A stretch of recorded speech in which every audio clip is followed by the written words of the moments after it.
Guaidó sobre el tema, en las redes sociales más de uno puso el grito del cielo, decía o Guaidó está mintiendo o Maduro está exagerando diciendo que fue muy positivo este primer contacto. Hasta donde usted sabe no hubo negociación. No hubo negociación. En el diario español El País usted ha sido muy contundente en los últimos días diciendo en Venezuela el diálogo no ha servido para nada. El eslogan de este programa es que hablando se entiende la gente. ¿Venezuela es una excepción? Lo que ha sido hasta ahora es que cada vez que han llamado al diálogo ha sido para manipular, decir mentiras y fortalecer al gobierno, dividir a la oposición y calmar a la gente en la calle. Los diálogos han sido sistemáticamente nefastos para la oposición y muy positivos para el gobierno. Dicho eso, ¿es posible imaginar una resolución de la situación política en Venezuela sin que en algún momento haya, que se sienten hasta las grandes guerras del mundo? MacArthur se sentó a negociar con los japoneses después de la Segunda Guerra Mundial. Hasta las guerras requieren algún tipo de negociación. Y eso va a ocurrir, pero es muy importante que no ocurra como ocurrió en el pasado, donde el gobierno hacía todo tipo de promesas, de trampas, de manipulaciones. Ahora, una de las buenas noticias es que la sociedad venezolana aprendió, y de las cosas que aprendió es que no hay que creer en palabras agradables, bonitas como diálogo, sino que ese diálogo, cuando ocurra, esa negociación tiene que venir precedida por gestos unilaterales de buena voluntad por parte del gobierno de Maduro. Soltar a los presos políticos, aceptar que tiene que haber elecciones anticipadas, aceptar que entre la ayuda humanitaria, que lo pueden hacer sin negociar con nadie. Maduro lo puede hacer hoy. Y entonces si hace esos gestos uno podría pensar, vamos a ver qué podemos hablar. Muchísimas gracias por haber estado. Gracias a ti, Camilo. Buena suerte con esta primera novela y que no sea la última. Gracias. Buenas noches tengan todos. Chao.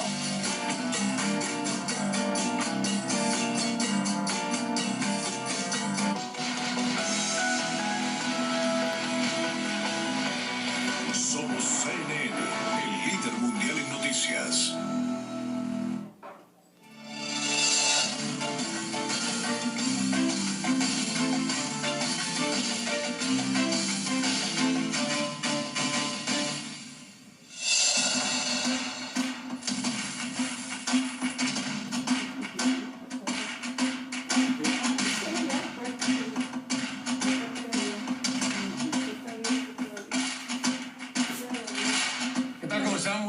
Un placer saludarle, bienvenido a Conclusiones, soy Fernando del Rincón. Mucho se habla en Venezuela y fuera de Venezuela de los militares de la Fuerza Armada Nacional.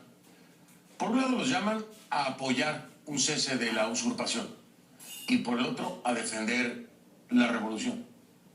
Y hay quienes deciden apoyar el cese y los que se quedan apoyando a la revolución. O al menos así de simple lo ven muchas personas. Pero pocos hablan de la realidad, no solo de los militares, sino de sus familias y los riesgos que corren, no por apoyar ni a una ni a la otra versión, muchas veces solo por quejarse de algo. Eso es suficiente. Suficiente para que la violencia y la crueldad del régimen destruyan sus vidas. Esto queda asentado en el último comunicado de la Comisión Interamericana de Derechos Humanos, que expresa preocupación por el recrudecimiento de condiciones de detención en el DIGESIM, o Dirección General de Contrainteligencia Militar, y urge al Estado a cumplir con medidas cautelares otorgadas a varios militares detenidos. Hoy en este programa especial tal vez podamos entender a qué se exponen y por qué el pánico de hacer o decir se apodera de muchos de ellos y de sus familias.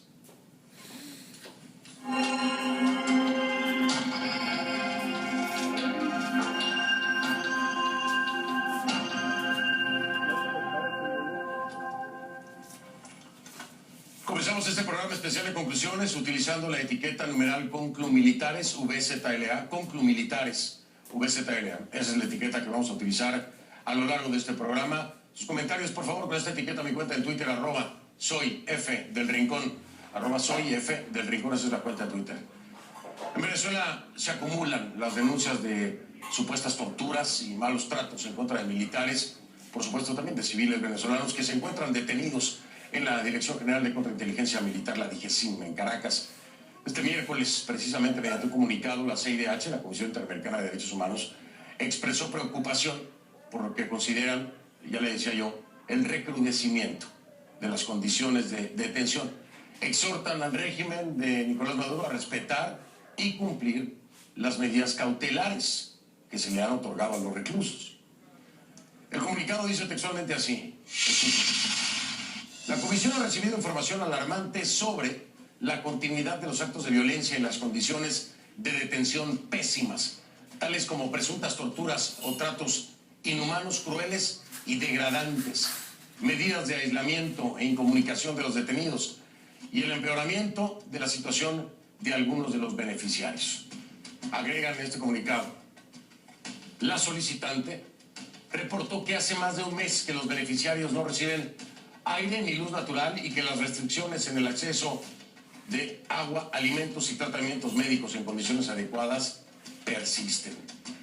La CIDH también expresa preocupación por al menos un caso de suicidio registrado y otro de intento de suicidio de 2 militares venezolanos derivados de supuestos casos de tortura. Uno de los casos, dice la CIDH, es la de un sargento segundo que se habría suicidado luego de ser detenido y presuntamente torturado. Y otro de un mayor que tiene medidas cautelares de la comisión y que habría intentado suicidarse en 2 ocasiones. ¿Producto de qué? De una crisis depresiva causada por las presuntas torturas de las cuales fue objeto. CNN no puede confirmar estos datos de manera independiente y nuestras llamadas, como siempre, además de mensajes al Ministerio de Defensa de Venezuela, no han sido respondidos.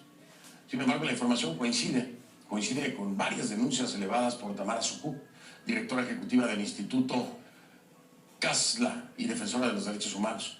Sucú dice a CNN que desde 2013 ha registrado más de 600 casos de tortura de militares y civiles en las cárceles venezolanas y que la información forma parte de un expediente que ha presentado ante la Corte Penal Internacional de La Haya.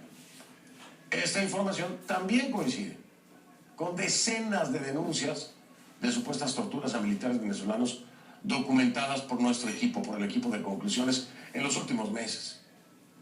Estas denuncias provienen de familiares y abogados, quienes además de compartir el testimonio de los militares en reclusión, por supuesto, han presentado evidencia fotográfica en algunos de los casos. Estos militares, dicen los abogados y los familiares, fueron encarcelados por el régimen de Nicolás Maduro, señalados de, escuche, participar, orquestar o conspirar en contra del gobierno nacional. La mayoría de ellos está aún a la espera de un juicio. Vamos hacia el Centro Mundial de Noticias con nuestra Kay Guerrero allá en Atlanta y su reporte K.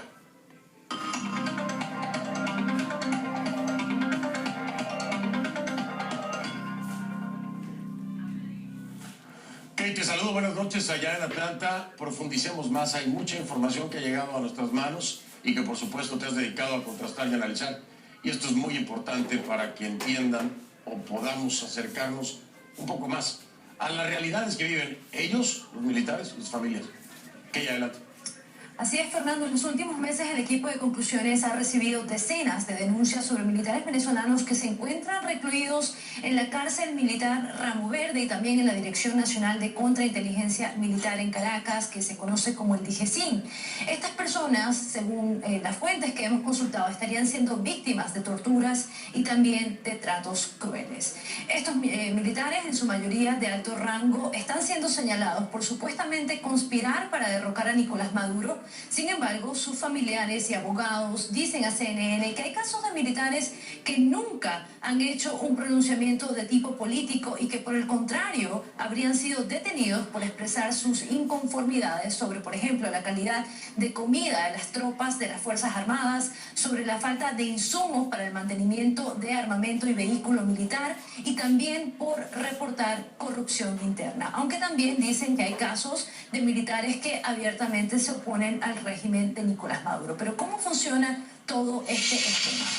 De acuerdo a 4 familias militares, 2 abogados y 4 militares venezolanos que decidieron salir del país tras ser presuntamente perseguidos por los órganos de seguridad del Estado, dicen a CNN que todo forma parte de un esquema de purga en las filas militares, donde personal de alto nivel prepara listas sobre los uniformados que se quejan a lo interno de las Fuerzas Armadas. Luego esa lista es remitida al DGCIN para que los inconformes, como les llaman, sean detenidos y posteriormente torturados. Para construir estos casos, dicen los abogados, utilizan a otros uniformados para que brinden el testimonio y dicen que a veces cargos muy fuertes como instigación, traición a la patria y estos tipos de actos contra el decoro militar están siendo sustentados en un solo testimonio o el testimonio de una sola persona, aunque CNN no puede confirmar esto de manera independiente y aunque hemos hecho llamadas al Ministerio de Defensa de Venezuela para obtener algún tipo de comentario sobre estas denuncias y también hemos enviado mensajes a los voceros de prensa del Ministerio, hasta el momento no hemos tenido ningún tipo de respuesta. El equipo de conclusiones también ha recibido evidencia fotográfica, como tú mencionabas, sobre alguno de estos casos. Las imágenes son fuertes y quiero advertir que las mismas pueden herir su sensibilidad. Repito, hablamos de imágenes que pueden herir su sensibilidad. Estas imágenes que van a ver en pantalla son de algunos militares recluidos en una cárcel militar en Venezuela. No daremos la ubicación ni el nombre de las víctimas por motivos de seguridad, pero las imágenes fueron tomadas por algunos custodios y obtenidas por CNN mediante abogados y familiares. Hemos verificado la identidad de las personas que aparecen en estas fotografías y también hemos revisado los expedientes que los abogados han presentado ante diferentes organismos internacionales denunciando específicamente estos casos. Además, los reclusos han explicado a CNN a través de sus abogados el tipo de tortura a la que supuestamente estarían siendo sometidos. Entre ellos dicen asfixia con bolsas plásticas, presión excesiva en las muñecas, cortes en la planta de los pies, que debo mencionarlo, dice, a veces se hace con corta uñas, descargas eléctricas, polvo lacrimógeno en la cara, golpizas, restricciones para usar el baño, a veces por varios días, comida podrida, aislamiento y maltrato psicológico, entre otros factores.